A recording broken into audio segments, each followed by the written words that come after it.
Olá, meus amigos, bom dia, boa tarde, boa noite. Então, pessoal, hoje falaremos sobre mais um herói negro esquecido, um herói controverso, mas falaremos sobre o Barão de Guaraciaba. Quem foi o Barão de Guaraciaba? Quem era o Barão de Guaraciaba? Francisco Paula de Almeida, nascido em Minas Gerais no dia 10 de janeiro de 1826, em Lagoa Dourada. Antes de falarmos sobre o nosso barão, faremos algumas contextualizações. Portugal tem o seu primeiro rei em 1139, que foi o rei Dom Afonso Henrique, o Conquistador, quem lutou pela independência de Portugal na Batalha de Ourix e teve a consolidação de Portugal em relação ao Reino de Leão. Este foi o primeiro. O último foi Dom Manuel II. Dom Manuel II, chamado de o Rei Saudades. Então, de 1139 a 1908, tivemos vários reis, várias dinastias. E no período em que o Brasil torna-se colônia de Portugal, de 1500 a 1889, nós tivemos cerca de 30 reis e uma rainha. E no Brasil, de 1808 a 1889, nós tivemos 980 pessoas tituladas. E tivemos um total de 1.211 títulos, porque teve pessoas que teve mais de um título. Só que esses títulos eram comprados. Esses títulos tinham, além do merecimento, é claro, tinha uma taxa que não era barata. Tivemos 3 nobres de destaques nesse período de 80 anos. Foi Luiz Alves de Lima e Silva, o Duque de Caxias, chamado de o Pacificador. Foi o único nobre que era militar, além de militar, era um brasileiro nato. Depois tivemos o Barão de Mauá. Quem foi o Barão de Mauá? José Maria da Silva Paranhos Júnior, considerado o barão da diplomacia, o homem da diplomacia. Foi quem consolidou todas as fronteiras terrestres do Brasil. E também, com a sua importância vital, tivemos o Visconde de Mauá. Quem foi o Visconde de Mauá? Irineu Evangelista de Souza. Foi o maior nobre do setor econômico. Ele foi o grande pioneiro da industrialização brasileira, responsável também pelas ferrovias, iluminação a gás, fundição e navegação.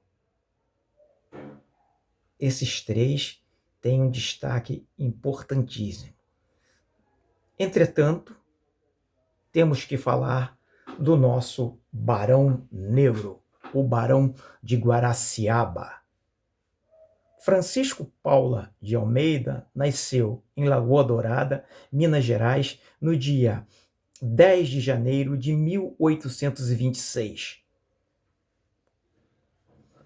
Ele era, quando jovem, um violonista que participava de velórios e era um confeccionador de abotoadoras. O curioso é que ele recolhia todos os tocos de vela desses velórios e levava para casa para estudar à noite. Tornou-se um tropeiro aos 15 anos, nas suas indas e vindas de Minas para o Rio, na corte, trazendo produtos e levando produtos, fazendo vendas, né? Ele torna-se extremamente conhecido, faz grandes amizades, conhece muitos proprietários e compra muitas propriedades. Se casa com Dona Brasília, filha de um rico fazendeiro, com quem tem 16 filhos. E o seu sogro era um rico fazendeiro, que quando faleceu, e que ele se tornou sócio deste sogro, fazendo grandes negócios no Rio de Janeiro, grandes investimentos. Quando o seu sogro morre, ele torna-se dono de todo o negócio. E ele compra 7 fazendas. Na Fazenda Veneza, ele tem 400 mil pés de café e cerca de 200 escravos. Era a única mão de obra da época. Ele também, como um homem visionário, construiu a ferrovia que ligava Valença à Barra do Piraí e passava por suas fazendas.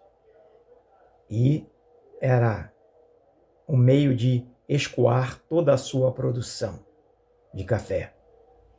Também participou da fundação da hidrelétrica de Minas Gerais, a primeira hidrelétrica do Brasil, que participou da iluminação elétrica de Juiz de Fora, toda Juiz de Fora. Também foi banqueiro, teve 2 bancos, o Banco de Crédito Real de Minas Gerais e o Banco Mercantil de Minas Gerais. Ele, quando teve a ferrovia, Dom Pedro participou da inauguração em 1883. E aí começa a amizade com a família real. Em 1887, ele recebe o título de barão das mãos da princesa. Ele foi um homem com grandes negócios, um grande investidor,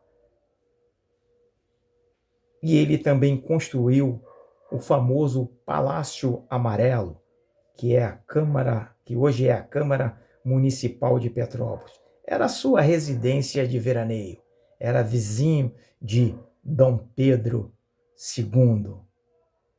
Ele, então, participa ativamente da construção do país, da construção do Brasil. E ele recebe da nobreza, da burguesia, o título de Barão de Chocolate. Era uma alusão pejorativa à sua cor. Ele era e foi o único nobre negro do Brasil que fez uma imensa fortuna, mas não deixou desamparado os seus escravos quando aconteceu a Lei Áurea. E o mesmo veio a falecer na casa de uma de suas filhas, na Tijuca, em 1901. E aí é a história do nosso personagem de hoje, o Barão de Guaraciaba, o nosso Barão Negro. Um abraço e até a próxima.